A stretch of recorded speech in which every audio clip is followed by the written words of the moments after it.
La tiédeur et la procrastination ont fait atterrir cette femme en enfer. Auteur anonyme.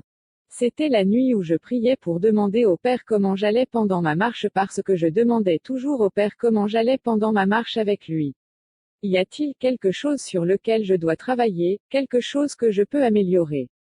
En tant que croyants en Christ, nous devons constamment vérifier notre marche avec Christ. Alors j'ai demandé au Père, pouvez-vous s'il vous plaît me montrer s'il y a quelque chose sur lequel je dois travailler dans la volonté du Père? Cette nuit-là, je suis allé me coucher et j'ai eu une expérience hors du corps où j'ai senti mon esprit sortir de mon corps et je me suis vu dormir. Je veux dire que lorsque vous êtes dans l'esprit, vous pouvez toujours sentir vos mains, vous pouvez sentir, vous pouvez goûter, vous pouvez voir, sauf que ces sens dans l'esprit sont amplifiés.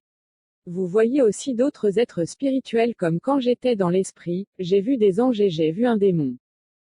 J'ai su que j'étais aux côtés du Seigneur parce que j'ai vu le Seigneur. Il m'a montré les plaies sur ses mains mais son visage était si brillant et si beau. Le Seigneur m'a pris par la main et j'étais devant son trône. J'étais littéralement au paradis. J'observais le Seigneur juger une âme. C'était une caucasienne blonde. Elle avait l'air d'avoir 20 à 21 ans et elle venait de mourir. Elle avait l'air confuse. Le Seigneur a commencé à lui montrer un écran avec sa vie, tout ce qu'elle a fait de bien, tout ce qu'elle a fait de mal, de sa naissance à sa mort. L'écran a même montré comment elle est morte dans un très grave accident de voiture. Je voyais à l'écran, beaucoup de gens lui parlaient de Jésus-Christ, mais elle ne cessait de remettre cela à plus tard en disant, oh, je me repentirai demain. Je me repentirai demain. Elle s'est fait baptiser et elle a continué à aller et venir comme une chrétienne tiède. Elle servirait le Seigneur, puis retournerait dans le monde et vivrait comme elle voulait vivre et elle continuait à tergiverser et à tergiverser. Eh bien, je me repentirai de mes péchés demain. Je servirai Dieu demain. Elle n'arrêtait pas de tergiverser et tout d'un coup, un jour, elle est morte dans un accident de voiture. J'ai entendu dire que le Seigneur disait ceci, tu me connaissais. Vous connaissiez mon évangile. Vous connaissez mon fils Jésus. Vous savez que Jésus-Christ est Dieu. J'ai envoyé des serviteurs pour vous avertir et je vous ai appelé de nombreuses fois. Pourquoi n'as-tu pas répondu?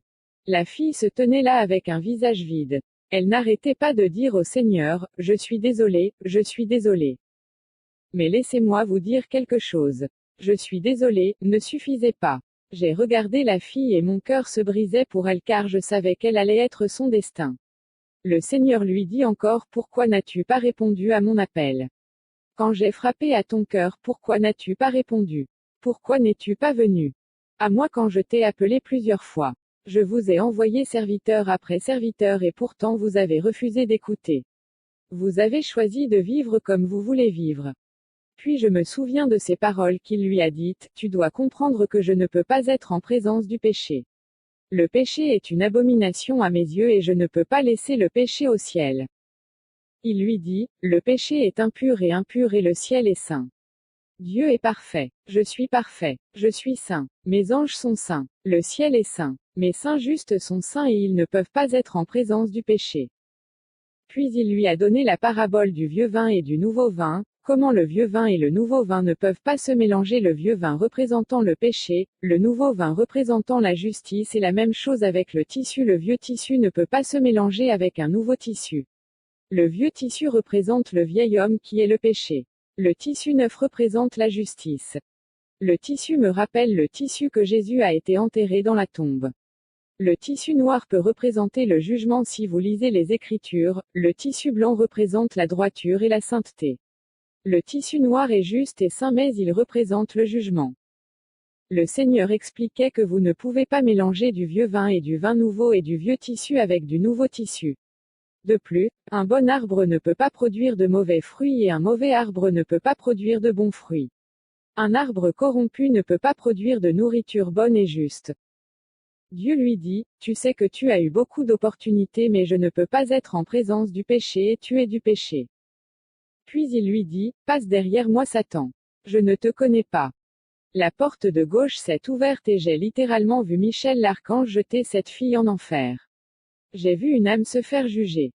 Le Seigneur s'est posé dans mon esprit et a dit, peu importe qu'il soit grand ou petit, le péché est un péché et c'est mal aux yeux de Dieu et pas une seule âme n'ira au ciel si elle a une tache sur elle. Cela vous inclut. Il a dit, continuez à chercher ma face. Vous avez des domaines sur lesquels je dois travailler. Vivez pour le Seigneur et continuez à vous préparer pour sa venue.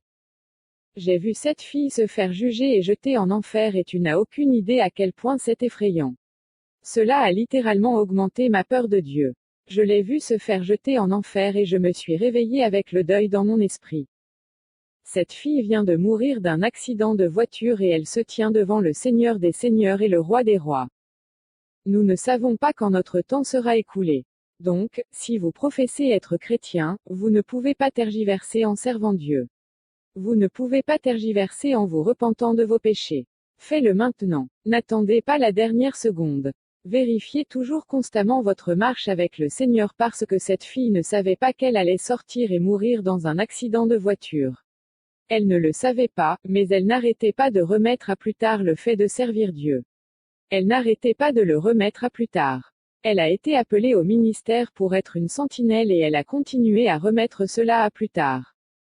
Laissez-moi vous dire quelque chose, mesdames et messieurs, j'ai peur de Jésus-Christ, et c'est une peur saine mais j'ai peur de Jésus. Jésus-Christ est Dieu. Cette vie dans laquelle nous vivons se déroule en une fraction de seconde. L'Ecclésiaste dit que tout a une saison. Cette vie ici a disparu comme en un clin d'œil. Au moment où vous le saurez, votre temps sera écoulé et je ne vous souhaite pas cela à tous et vous vous tiendrez devant le siège du jugement de Christ. Je veux dire que c'est un sentiment effrayant, vous comprenez ce que je dis. Je me tenais là à regarder cette fille se faire juger et cela aurait pu être moi avant sur le siège du jugement de Christ, cela aurait pu être vous ou n'importe qui d'entre nous. C'est un sentiment effrayant. C'est très effrayant. Alors, s'il vous plaît, si vous n'avez pas consacré votre vie à Christ ou donné votre vie à Christ, faites-le maintenant. Vous ne pouvez pas servir de maître, que vous le serviez ou que vous serviez Satan, il n'y a personne entre cela. Cette expérience a changé ma vie de bien des façons que vous ne pouvez pas imaginer.